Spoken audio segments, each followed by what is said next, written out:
To summarize it, God gives his toughest battles to his strongest warriors. And I'm like, I ain't trying to hear all that shit. I ain't trying to hear all that.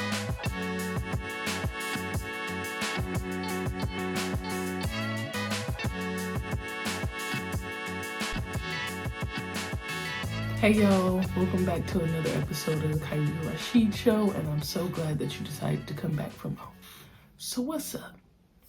I've really been thinking about, when you just get in that mode when like everything and everyone is getting on your nerves. Like it don't matter what you do, how you try to just move forward.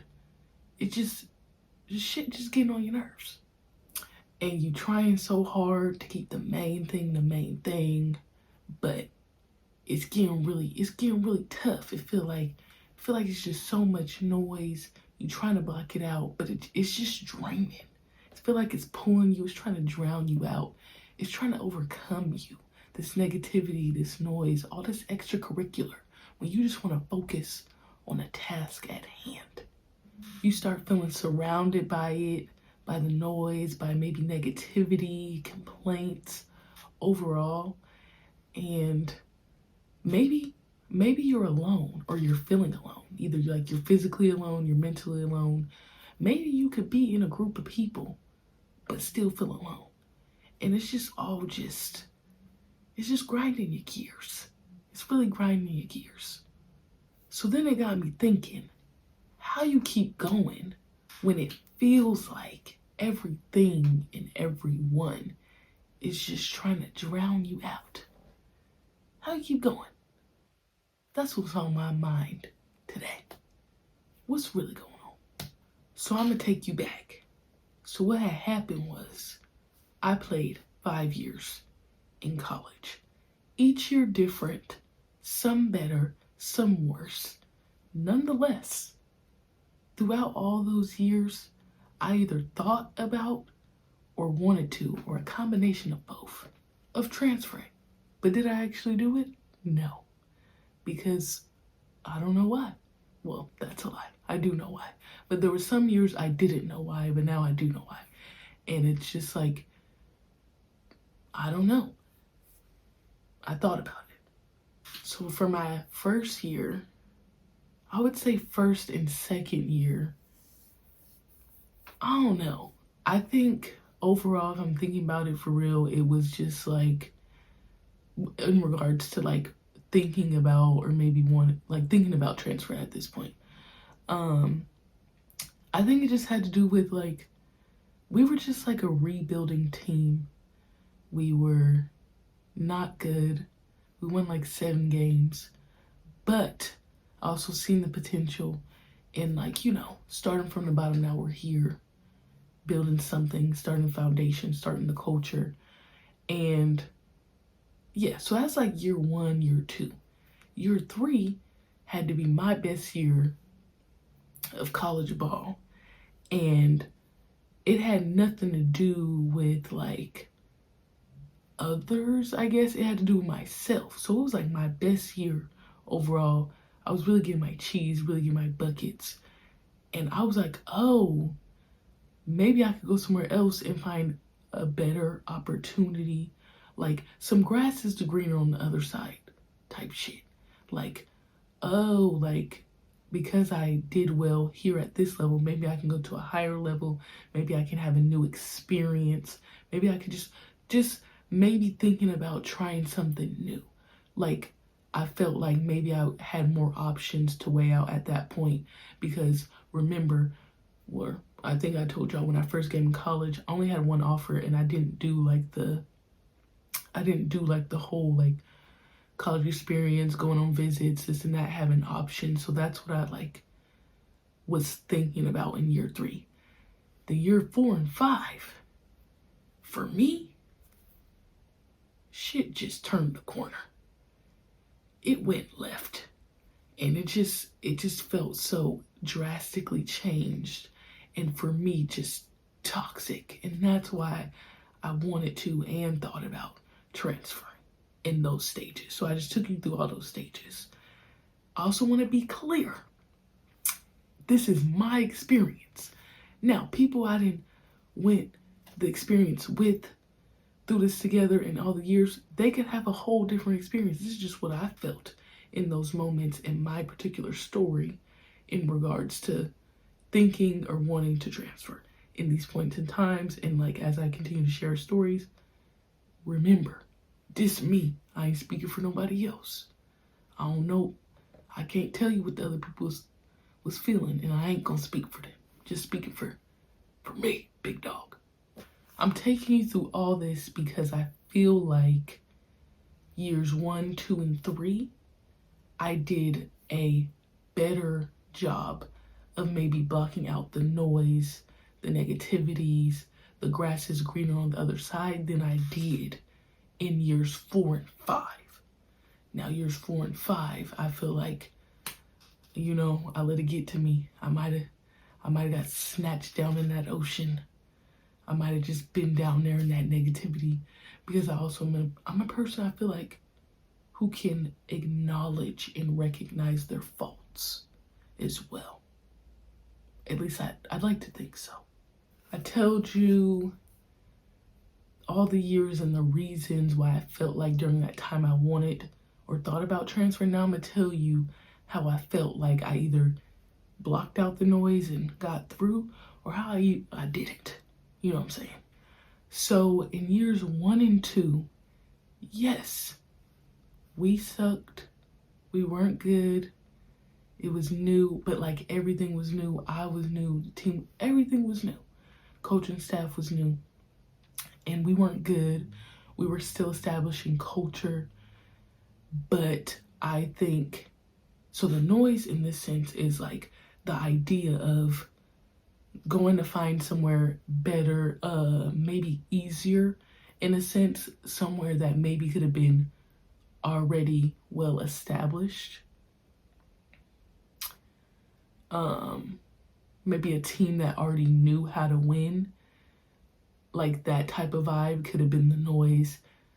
But I also was never like, I ain't never been cut like that to just like go and leave because it's easier. Like my life has never been like easy per se.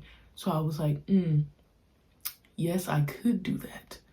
But how rewarding would it be to see this go from the bottom to the top and me be a part of that? I want to be a part of that. So that's how I switched the mindset. And I was able to block out the noise of, oh, they're not good, and oh, this, and that. And it was just really just the belief that something greater was ahead and something greater could be done. Now, year 3 in college for me, best year statistically, I want to say team-wise as well, because it just felt like a vibe. Like it just felt like we were getting to that point where the culture was established. We were winning. I was doing good. The team was doing good. Like it just was great, right? So the noise was grass was greener on the other side. I could find something better. But then as I reevaluated and as I really thought about it, like, yeah, you go find somewhere else. Yeah, this, and that. I just told you that it was my best year. I had one of the best teams. We was doing good. We all liked each other. Everything was a vibe. You know what I'm saying? It was a vibe. So why go look for something when you don't really need to? It was the idea of like, I don't know, like what is you going to look for something when you happy where you at, you good where you at? And in years 1 and 2, when you reevaluate and you were like, oh, how great would it be to be a part of something that started from the bottom and be here? Now you're getting to that point where you're moving up the ladder to be up there where you talked about.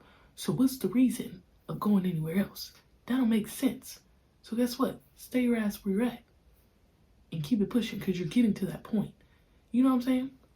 So I blocked it out of just like going to seek something out. And yes, potentially there could have been something better. Yes, I could have went somewhere else and it would have been worse. You know what I'm saying? So there's all these possibilities, but at the end of the day, I was like, nah, I'm good where I'm at. We finna do the damn thing next year. Now we get to years 4 and 5. Your girl didn't do so well at blocking all the external factors, even the internal factors out. I didn't do well blocking out noise, blocking out negativity, blocking out nothing. I think I let it get to me. It was a lot going on. So all these little examples I'm gonna say are examples of noise. So one, I had 3 surgeries. Mind you, actually, one should be COVID. The fuck? COVID. That should be number 1. Who knows what that is? None of us did at that point. We probably still don't even know what it is for real. But COVID, I had 3 knee surgeries. Mind you, I had never had surgery in my life up until that point. Never been really injured up until that point. But like my year where I had my best year was also probably the worst pain. So like there was that. It was like twofold. Yeah, so COVID, knee surgeries. Then we got social justice unrest. I think I'm saying that right. Like the world going crazy. We had the George Floyd, Black Lives Matter. That stuff was really like popping off, and we still in COVID. Also, my team had unforeseen changes in it. Like people were gone. Like the team just changed inwardly, outwardly. Like it wasn't the same as the year before. Like I just told you, I just went from like the best year, best vibes, and then it just like flipped. Nobody expected. So all this stuff was unexpected and uncontrollable. That's the thing. All these things that were unexpected and uncontrollable, I just let them they really got me. And can you be mad at me for that? No. But I'm just pointing out that all these different factors or these different noises weighed on me way heavier than maybe the past. And it just really got to me. Like when COVID happened and like we were just at home a bunch of times, and then at the same time trying to get surgeries in COVID, and they trying to operate on you, and you got to do the test, you got to make sure you cleared, and then you got to get the surgeries. There's that, and then I'm going back in again and again and again. Then the team changed, and then we all is on Zoom calls and stuff. Then the George Floyd, I'll never forget. And I don't think it's funny now, but I am not a girl like when it comes to like elders or authority. Like I don't say too much. Like I don't say nothing. But one time in college, we was on a Zoom call and we was talking about like the social, I think we was talking about George Floyd or something. And I had 2 episodes, and I had never done nothing like this in my life, y'all. 2 episodes where I had went off on the Zoom call and then left the team meeting. Now, could I say would I have done that in person? I'm not sure. But things were weighing on me, and we were all in our different spaces. We was at home. We wasn't even at school on these Zoom calls. And we talk, I think in those moments, it's like we talking about basketball. Like we talking about practice when my man's is like people is dying to police brutality and this is happening and we don't even know what the next day gonna look like. It just really hit me. So then I started doing stuff that I don't even do. So I was going off on Zoom calls and leaving the Zoom calls, and then I was low key like not getting in real trouble, but like a little bit of trouble. Like, Kai, you can't really do that. But I'm like, bro, all this stuff is happening. Then I'm recovering from surgeries as well. We isolated. If you as a person, athlete, whoever, if you have surgery or you go through an injury and you're going through the recovery, you need that support around you.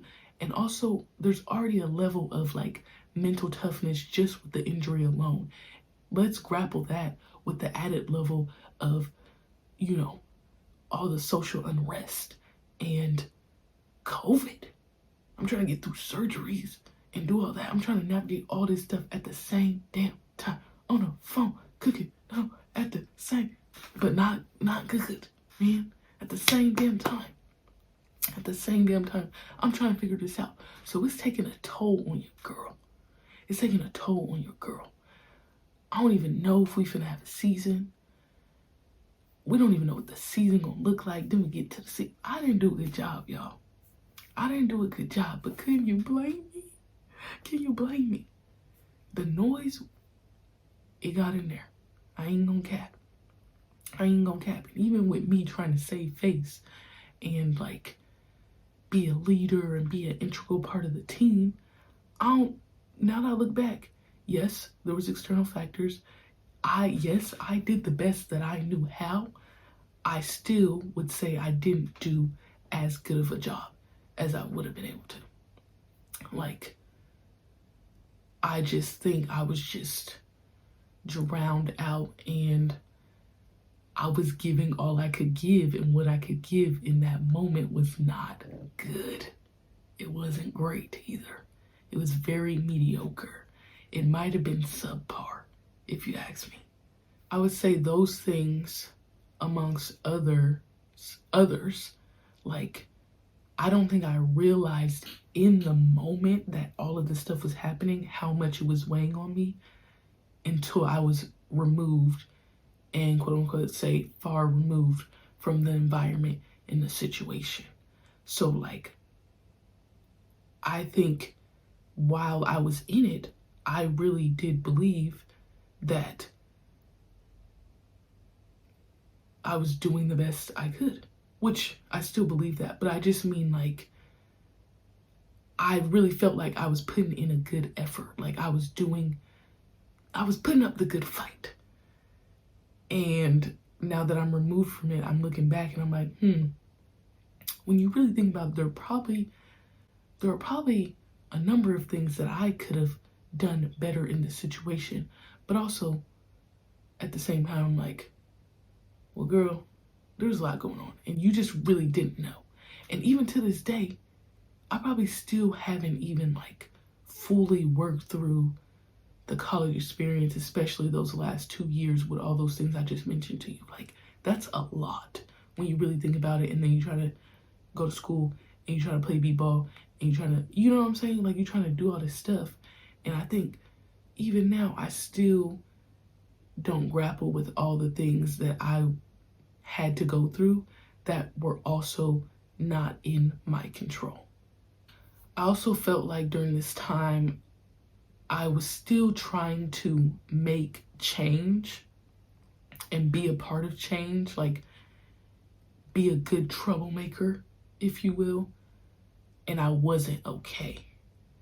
But it didn't feel like to me that I had time or space to not be okay, if that makes sense.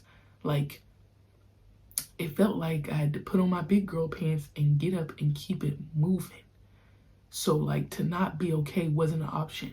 And as far as like making change, yes, that means on the court with my team, but like I also with like all the stuff that was happening in America during that time to Black people, I felt like in my spirit that I wanted to do something. So I like even put myself into situations where I was like educating myself and also educating others on things to do, things to learn, etc. When I was still going through it as well. It's like you going through trauma and you trying to figure it out, but you're not really figuring it out because you're just still going. You still going, you still going, you still going. I would say in this time as well, I think I felt under attack.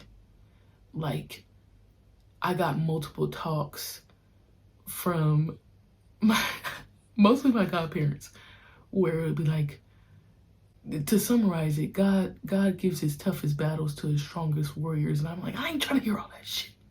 I ain't trying to hear all that. I ain't trying to hear all that. When I tell you I'm not trying to hear that. And I didn't act like, literally when they said, I didn't ask to be one of the toughest warriors, man. I didn't ask for that. So that's how it felt. Like, it just was like, okay, but I didn't ask for this, and all this stuff keep happening, keep happening, keep happening. Like, I'm like, why me? Why me in that mindset? Like, why does stuff keep happening to me though? Or like even talking to my godparents in that time about like transferring, they also were a part of me deciding not to as well, just because I feel like similar in that mindset of like, you built for this, you built for this. And it's like, okay, in that moment, like, okay, I'm built for this, but I don't want to be built for this right now. I don't. I just want to get up and go. And when I say I felt under attack, it's like, I just felt like all external factors, all the noise was just coming at me, coming at me, coming at me, coming at me. And I just didn't know what to do. And I was still expected to show up every day, to function as the normal Kai and do good and put up numbers and make good grades. You know what I'm saying? And have fun. When wasn't shit fun. In the grand scheme of things, wasn't shit funny either. Like, when I tell you, first of all, when I tell you I laugh all the time, wasn't shit funny during this time. That's probably the least amount of laughing that I ever have done in my life. And I done been through some shit in my whole life, y'all. And that's still, even back in the day when we was going through stuff, me and my siblings, we found shit to laugh about when shit wasn't funny. But during this time, wasn't shit funny, y'all. Wasn't shit funny. Yes, I was functioning. I was still doing the day-to-day. Like, it's almost like I forget the word, but it's like a functioning, somebody gonna have to fill it in for me. But like, I was functioning, but it was very go through the motions, go through the motions, go through the motions. In reality, I just wanted everything to stop. Like, when I'm really thinking about it, at that point in time, I just wanted to be done with everything. Basketball, school, maybe life at sometimes. Like, if I'm keeping it a buck, like, it just got so overwhelming. I just wanted to be done. But I still kept going. And when you think about it, it's like, ooh, commendable. Yes, you really fought through, you've seen it through, yes. But then in the same breath, it's like, right? Should you have just been able to stop if you needed to? And take a break, take a breath. Take a breath, man. Yes, I should have been able to. I should have been able to. But I think also for myself, I felt like if I stopped, I wouldn't come back. I wouldn't be able to come back to it. So an example would be like, say I needed a break from basketball. Example, you just seen Angel Reese. I think she was out like 4 games. I don't know what for, but when you watch interviews or whatever, it's like, she's just glad she had her support and she was back to her team. It was a little break, right? It was a little break, but then she was able to come back and be with her team and, you know, whatever. But it's like, to me, I don't think I seen that as an option. There was like no, in my mind, there was no opportunity for me to take a break or a do not play or do not go to class because I just needed a break.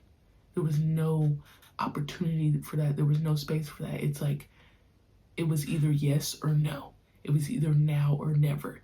Like, it was this or that. It was black or white. There was no in between. There was no stopping in my head. Like, if I needed a break, that meant basketball was going to be over. That also meant, like, I think I still was thinking in the fear mindset, like, if I stopped, then I just have to go back home. And I couldn't go back home. Not at that point. Like, I also didn't go to college to not get a degree.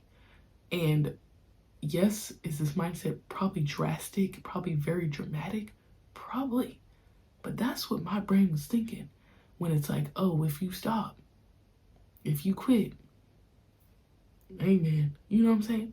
So I just didn't see that. I didn't see that. But also I didn't feel like it was, I didn't see it, but I didn't feel like it was an option. I feel like maybe I said that. Like, I didn't see it as an option. It wasn't provided to me as an option. So it just, buckle up, buttercup. We're getting this show on the road. And that meant in that moment, the only way through was through. Even if that shit hurt like hell, you got to do it. So we're talking about this idea of noise and like negativity, all that, right?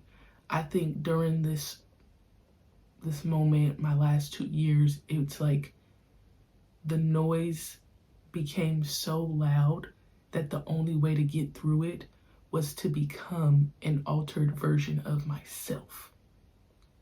I was not myself. Like, I was not. I just told you, that's probably the least amount of laughing that I did. No laughing. If we're talking about on the court, production dropped. So I had come off the best year that I had, and in theory, you would think either you stay steady or you just keep going up. No. When you really look back, the production dropped. It dropped. I was just hardened. I was hardened. I think I was more angry. I was more quiet. I was more closed off. Didn't really have that much fun.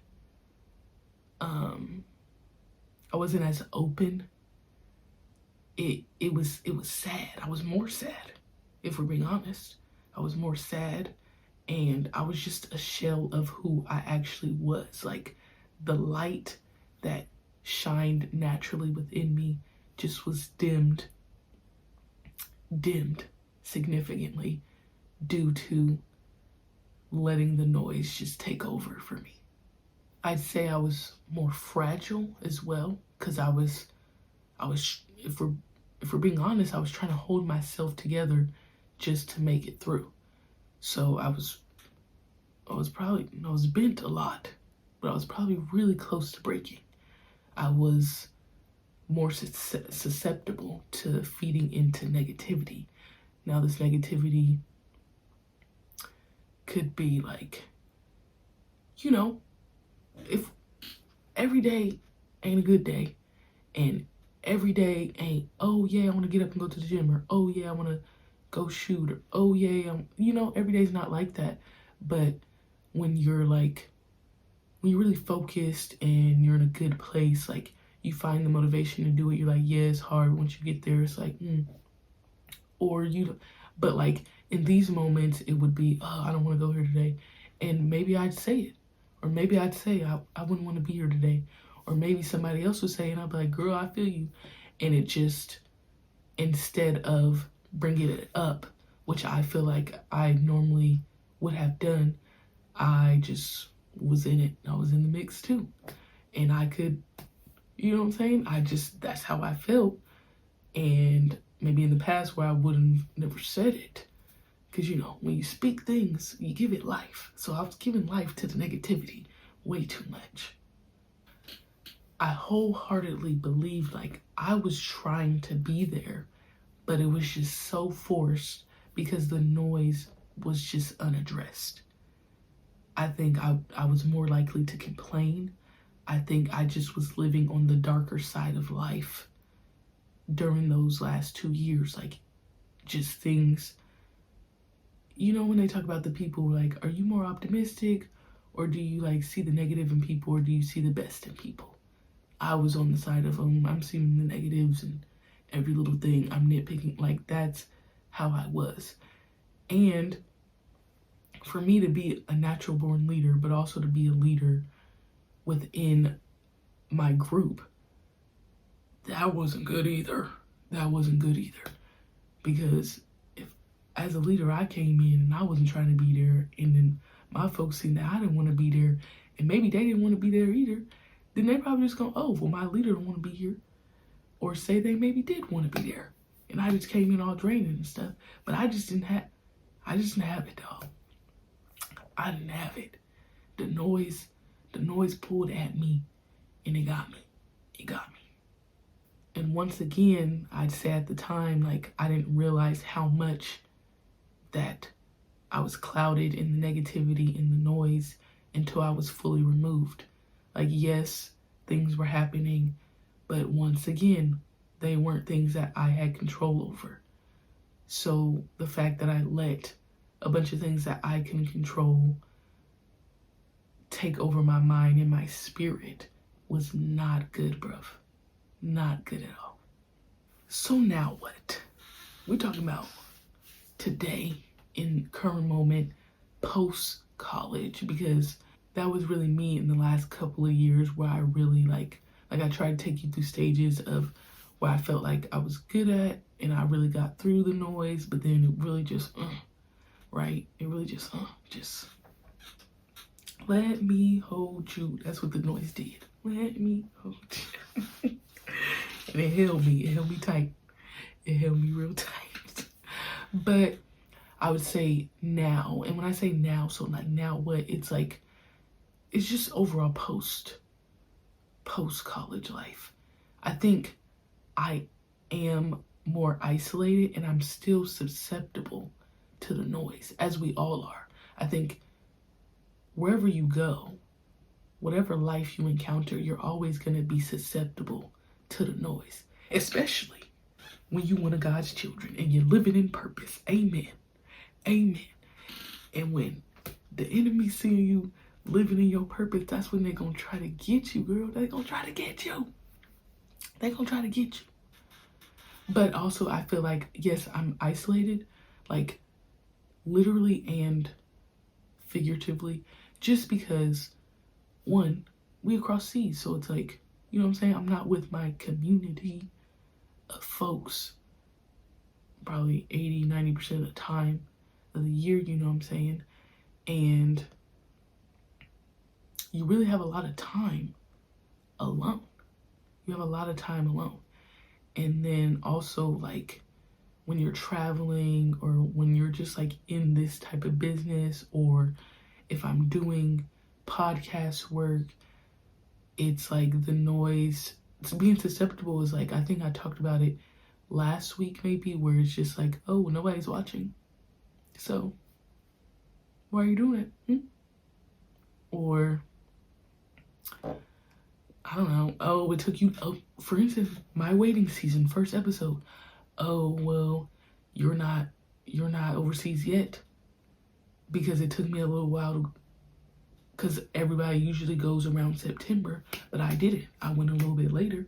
So then that's noise when people started got something to say, oh, maybe you should try to get a job. You know what I'm saying? I think you always gonna be susceptible to that noise. I'd also say it's so easy in life to look at experiences and find something to complain about, because in reality, there is always something to complain about if you really want to. If you really want to, you can always complain about it. Like, I get asked about living in a hotel versus living in like an apartment or a house. There are pros and cons to both, but a lot of times I just say, you know, you can complain about stuff on both sides.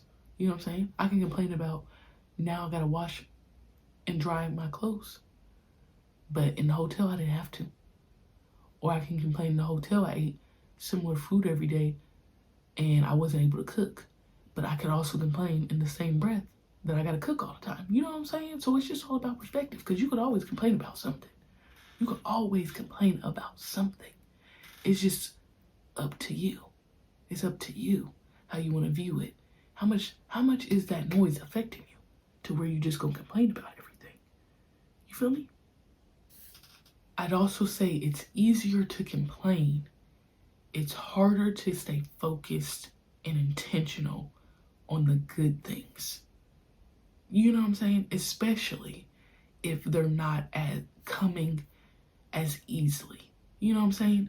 Like, it's easier, I think, I would say, to focus on the negative. You could complain, you could pinpoint anything, even in a good situation, you could find it.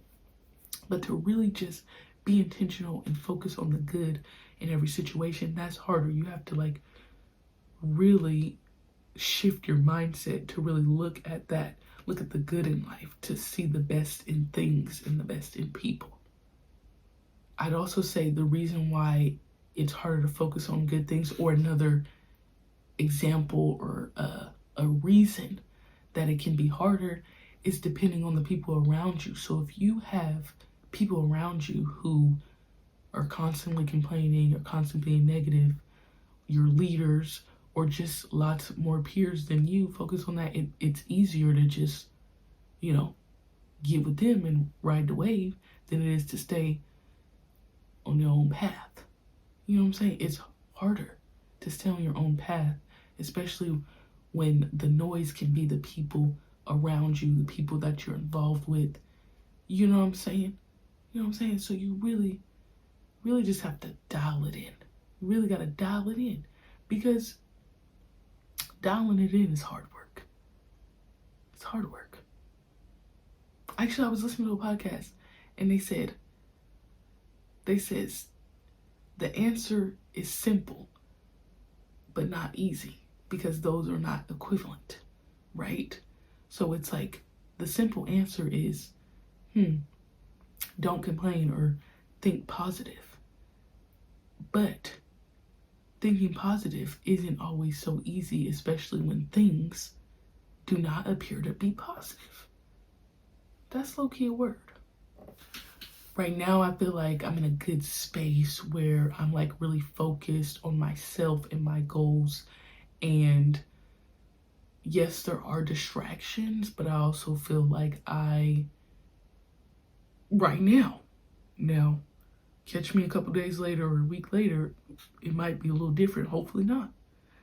But right now, I feel like I'm doing a good job of like not even minding those distractions that can come into place. But I think the intentionality becomes easier when it becomes a part of your routine.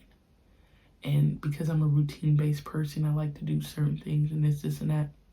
When I'm heavily invested in my routine, when I'm doing the things that I know to do, it becomes easier to remain focused and to be intentional and to focus on the good and blocking out distractions and negativity and noise.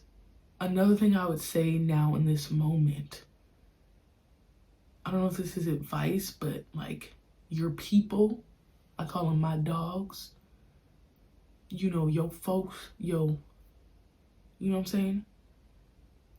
Use them. And I think that's where I like came up with an idea for this episode, is because I think I wasn't doing a good job of using my dogs, using my folks, right? And it's so oftentimes where and it's like a habit that you don't realize you're really doing until you're doing it. And like how long you've been doing it. So like me, for instance, I'm the type yeah, I'll be good. And then maybe somebody will check in with me and I'm just dumping all my stuff on them. I think I just did that to my best friend. I just dumped a bunch of stuff on her.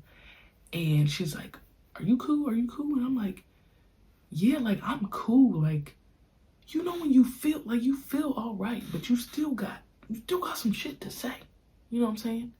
But because our communication wasn't constant, not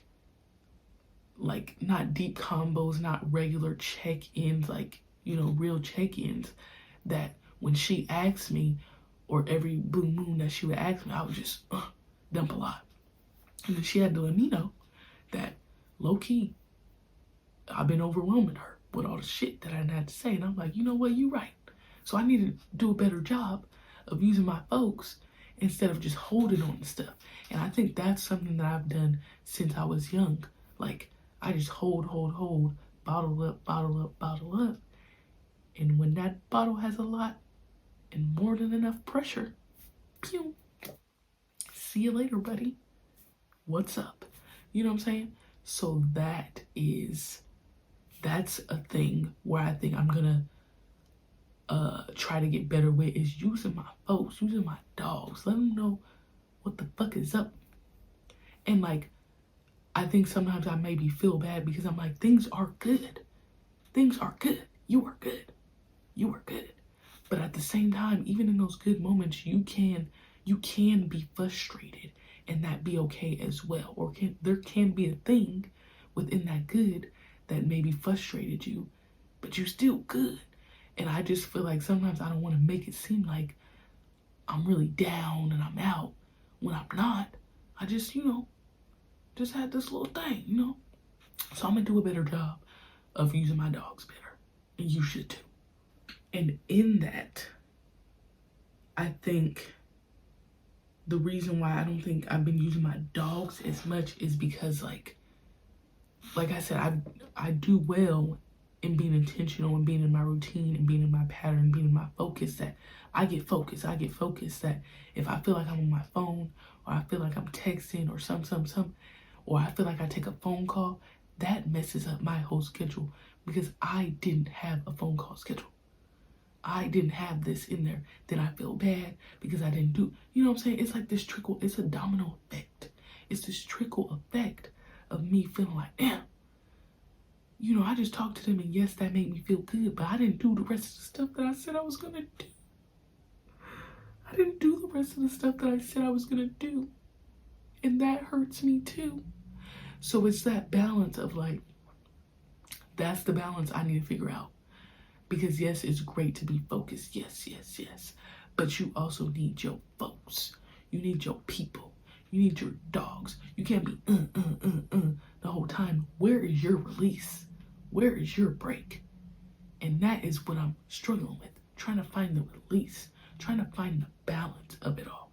Like, yes, great work. You've been dialed in. But where is your phone call to your folks? To the people that you would talk to regularly. You're not talking to them. Because I am guilty of like ghost mode because I be locked in before I tweak out. I be locked in. And then I'm like, oh shoot, I was so locked in. And then you get the dumping on my friend. I'm like, damn, I'm tripping. So I'm trying to balance that out. I'm trying to figure that out. I'm trying to stay locked in. But also I need to be able to release as well. We gotta have ebbs and flows here.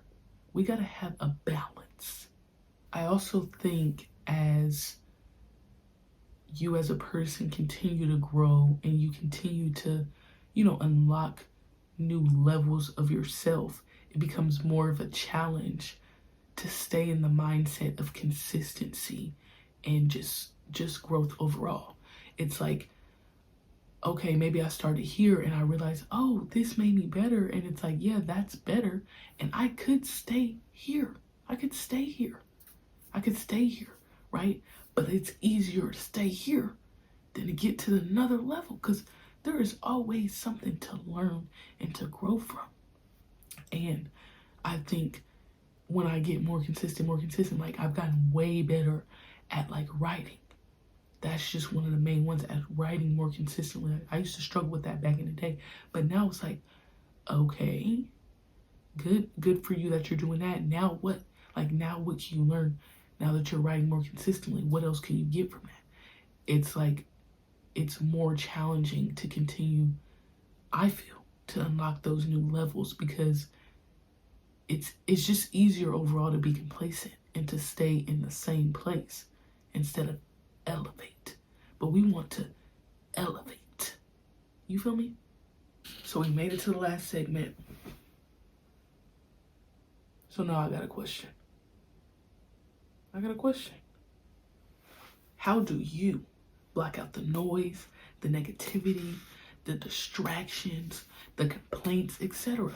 How you block it out? How you say, swerve. Staying in my part, swerve. I don't want to hear that. And you staying straight on. You know what I'm saying? I'm here. How you do that?